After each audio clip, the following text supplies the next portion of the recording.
Hello everyone, welcome back to our YouTube channel BPSC mentor. आज के इस video में हम लोग भारतीय इतिहास के घटना चक्र सीरीज में गवर्नर, गवर्नर जनरल और वायसराय से बचे हुए प्रश्नों को देखेंगे। ये वीडियो आपके एग्जाम्स के पॉइंट ऑफ व्यू से काफ़ी महत्वपूर्ण है, तो वीडियो को अंत तक देखें।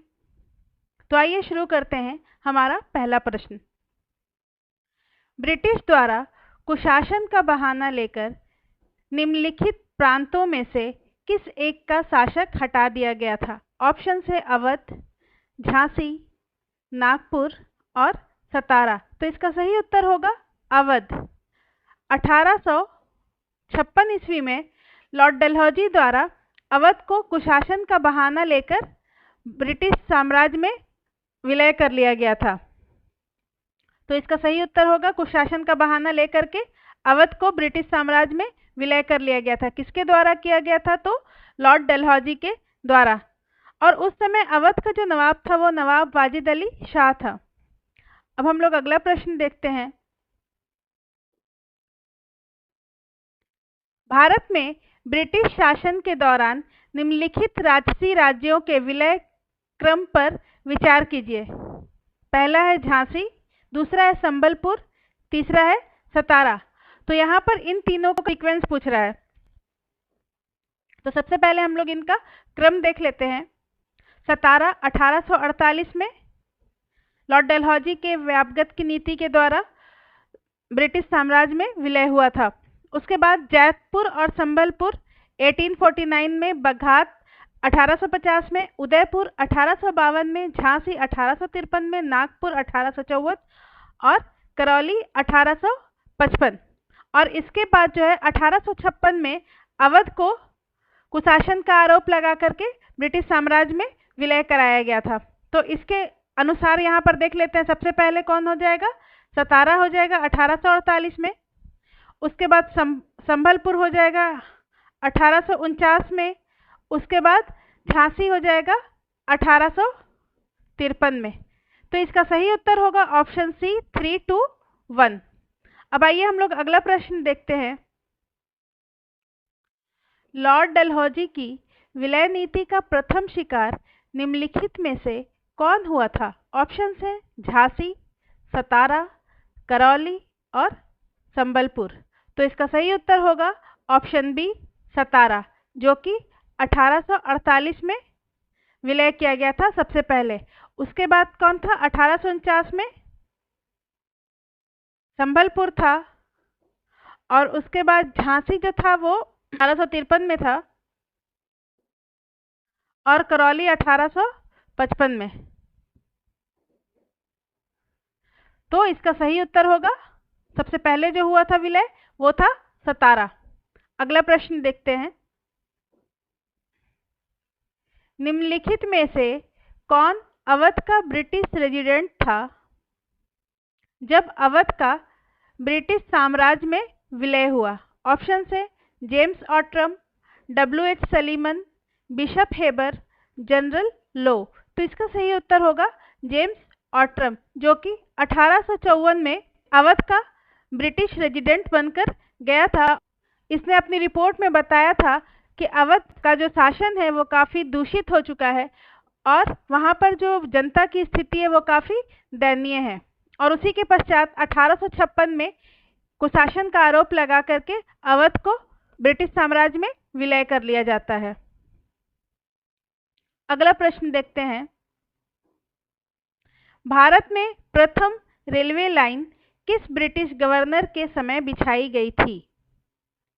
ऑप्शन है Lord Dalhousie, Lord Curzon, Lord Wellesley, Lord Lytton. तो इसका सही उत्तर होगा लॉर्ड डलहौजी। 1853 ईस्वी में लॉर्ड डलहौजी के काल में प्रथम रेलवे लाइन जो है बिछाई गई थी और वो बॉम्बे से थाने के मध्य बिछाई गई थी।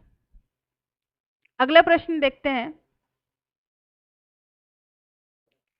1 नवंबर 1858 को महारानी विक्टोरिया का घोषणा पत्र इलाहाबाद में पढ़कर सुनाया था। ऑप्शन है लॉर्ड विलियम बेंटिक ने, लॉर्ड कैनिंग ने, लॉर्ड बर्नहम ने, सर हार्टकोट बटलर ने। तो इसका सही उत्तर होगा लॉर्ड कैनिंग। 1 नवंबर 1858 को महारानी विक्टोरिया का जो घोषणा पत्र था वो लॉर्ड कैनिंग ने इलाहाबाद में पढ़कर सुनाया था, और उस समय से ये जो है भारत के वायसराय बन गए थे। प्रथम वायसराय कौन थे? वो लॉर्ड कैनिंग हो गए थे। अगला प्रश्न देखते हैं, निम्न में से कौन एक भारत का प्रथम वायसराय था? ऑप्शन है Lord Clive, Lord Cornwallis, Lord Canning, Lord Ripon. इसका सही उत्तर होगा लॉर्ड कैनिंग। 1858 के भारत सरकार अधिनियम के बाद भारत के जो गवर्नर जनरल था उसको भारत का वायसराय बुलाया जाने लगा। अगला प्रश्न देखते हैं, अपने पुत्र के स्थान पर दूसरे उत्तराधिकारी को गोद लेने के अधिकार को पुनः स्थापित किया था। ऑप्शन है 1858 के भारत सरकार के अधिनियम ने, लॉर्ड कैनिंग ने, 1860 में सनद के जारी किए जाने से, और 1858 की साम्राज्ञी की घोषणा ने। तो इसका सही उत्तर होगा ऑप्शन डी, 1858 की साम्राज्ञी की घोषणा ने। इस घोषणा के अनुसार जो है डलहौजी का जो साम्राज्य विस्तार का जो नीति था उसको समाप्त कर दिया गया। देशी रियासतों को पुत्र गोद लेने का अधिकार प्राप्त हुआ। भारतीय जनता को अपने धर्म को स्वतंत्रता पूर्वक मानने का अधिकार मिल गया, और नौकरी में वर्ण, धर्म और जाति भेद मिटा दिया गया, और भारतीयों के लिए उच्च पद प्राप्त करने के लिए मार्ग खुल गया। आइए अब हम लोग अगला प्रश्न देखते हैं, महारानी विक्टोरिया को भारत की साम्राज्ञी नियुक्त किया गया। ऑप्शन है 1858 में, 1876 में, 1877 में, 1885 में। तो इसका सही उत्तर होगा ऑप्शन सी, 1877 में। 1876 में रॉयल टाइटल्स एक्ट पारित हुआ था, जिसके अंतर्गत महारानी विक्टोरिया को भारत की साम्राज्ञी नियुक्त किया गया, और उसी के पश्चात एडवर्ड सप्तम को 1903 में भारत का सम्राट घोषित किया गया, और जॉर्ज पंचम को 1911 में। अब आइए हम लोग अगला प्रश्न देखते हैं,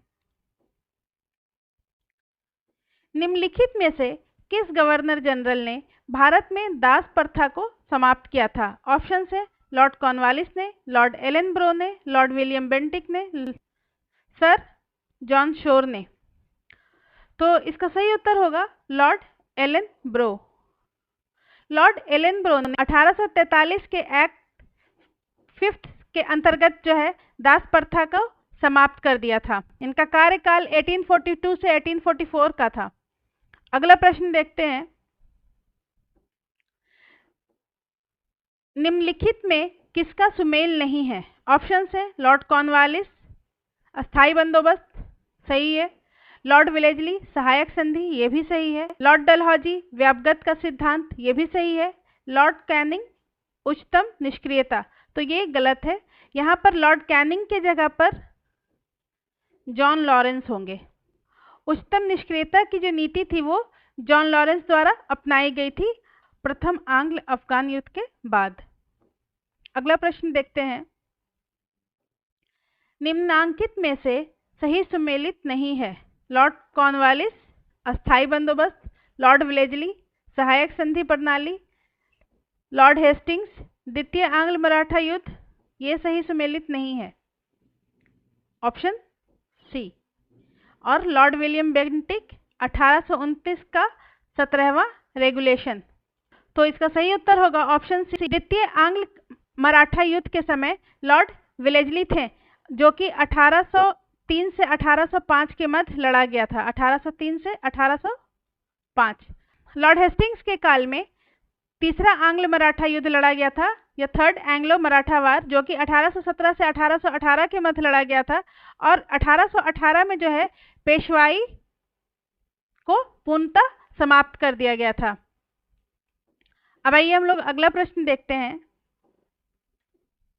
वह कौन व्यक्ति था जिसने भारत में पहली बार जनगणना करवाई? Option Ripon, Lytton, Dufferin, Lord Mayo. तो इसका सही उत्तर होगा लॉर्ड मेयो। लॉर्ड मेयो ने सबसे पहली बार 1872 ईस्वी में जनगणना करवाई थी, और इसके बाद 1881 से लॉर्ड रिपन के काल में जनसंख्या जनगणना जो है वो नियमित रूप से होने लगी। अगला प्रश्न देखते हैं, किस वायसराय की हत्या अंडमान निकोबार द्वीप समूह में जब वो भ्रमण पर थे एक दंडित अपराधी द्वारा की गई? ऑप्शन है Lord Curzon, Lord Ripon, Lord Mayo, Lord Minto. तो इसका सही उत्तर होगा लॉर्ड। अगला प्रश्न देखते हैं, अफगानिस्तान के प्रति एक जोश भरी अग्र फॉरवर्ड नीति का अनुसरण करने वाला गवर्नर जनरल था?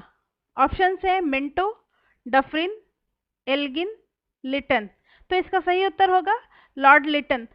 लॉर्ड लिटन ने चतुराईपूर्ण निष्क्रियता की नीति को छोड़कर अग्र नीति का अनुसरण किया और उसके पश्चात जो है द्वितीय आंग्ल अफगान युद्ध होता है। अगला प्रश्न देखते हैं, कौन भारत का वायसराय सबसे दीर्घ काल तक रहा? ऑप्शन है Lord Curzon, Lord Dufferin, Lord Hardinge, Lord Mayo. सही उत्तर होगा लॉर्ड कर्जन, क्योंकि इनका जो कार्यकाल था वो 1899 से 1905 का, मतलब के 7 साल का था, इसीलिए इसका सही उत्तर होगा लॉर्ड कर्जन। अगला प्रश्न देखते हैं, भारत में स्थानीय स्वायत्तशासी संस्थाएं 1882 ईस्वी में सशक्त की गई थी। ऑप्शंस हैं लॉर्ड बार्लो द्वारा, लॉर्ड रिपन द्वारा, लॉर्ड कर्जन द्वारा, लॉर्ड लिटन द्वारा। तो इसका सही उत्तर होगा लॉर्ड रिपन द्वारा 1882 में। लॉर्ड रिपन ने 1882 में एक स्थानीय स्वशासन पर सरकारी प्रस्ताव पारित किया, जिसके तहत ग्रामीण प्रदेशों में स्थानीय बोर्डों की स्थापना की गई।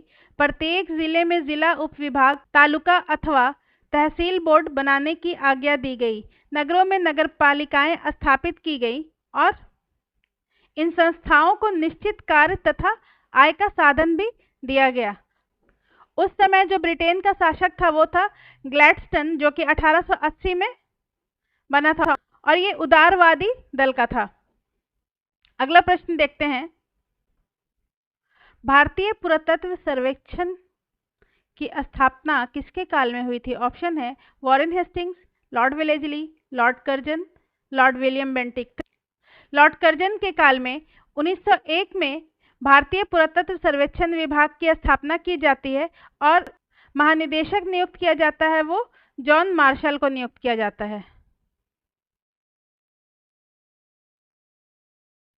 ठीक है, 1901 में और जॉन मार्शल जो है सर्वप्रथम महानिदेशक बनते हैं भारतीय पुरातत्व सर्वेक्षण विभाग के। अगला प्रश्न देखते हैं,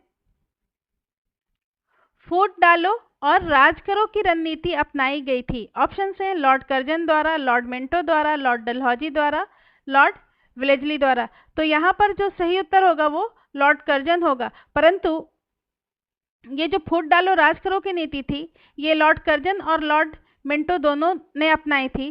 सर्वप्रथम लॉर्ड कर्जन ने बंगाल विभाजन से जो है हिंदू मुस्लिम को अलग करने की नीति अपनाई थी कि एक तरफ जो है वो मुस्लिम समर्थक नीति अपनाते थे और दूसरी तरफ हिंदू विरोधी नीति को अपनाकर दोनों में फूट डालते थे। लॉर्ड मिंटो ने 1909 ईस्वी में मार्ले मिंटो सुधार नामक एक अधिनियम लाया था, जिसके अंतर्गत मुसलमानों को पृथक मताधिकार प्राप्त कराया गया था। अगला प्रश्न देखते हैं, मुझे विश्वास है कि कांग्रेस अपने विनाश की तरफ जा रही है और मेरी यह बड़ी इच्छा भारत में रहते होगी कि उसकी शांति प्रिय निधन के लिए उसका सहायक बनूं। यह किसने लिखा? ऑप्शंस हैं Lord Lytton, Lord Dufferin, Lord Curzon, Lord Minto. उपरोक्त में से कोई नहीं, उपरोक्त में से एक से अधिक। तो इसका सही उत्तर होगा लॉर्ड कर्जन। ये जो कथन था तो ये लॉर्ड कर्जन का कथन था और इन्होंने ये कथन जो है सन 1900 ईस्वी में लिखी थी और 1903 ईस्वी में इन्होंने एक और कथन लिखा था मद्रास के गवर्नर को कि जब से मैं भारत आया हूँ मेरी नीति यही रही है कि किसी भी तरह कांग्रेस को निपुंसक बना दूं। तो ये दो कथन जो है वो लॉर्ड कर्जन के थे और इस टाइप के कथन से जो है रिलेटेड क्वेश्चन जो है बीपीएससी कई बार पूछ चुका है, और ये क्वेश्चन भी बीपीएससी का ही है। अगला प्रश्न देखते हैं, इनमें से किस गवर्नर जनरल ने सबसे पहले पृथक निर्वाचन मंडल की व्यवस्था मुसलमानों को जीतने व उन्हें कांग्रेस के विरुद्ध करने के लिए इस्तेमाल की? ऑप्शंस हैं Lord Curzon, Lord Dufferin, Lord Hardinge, Lord Minto. तो इसका सही उत्तर होगा लॉर्ड मिंटो।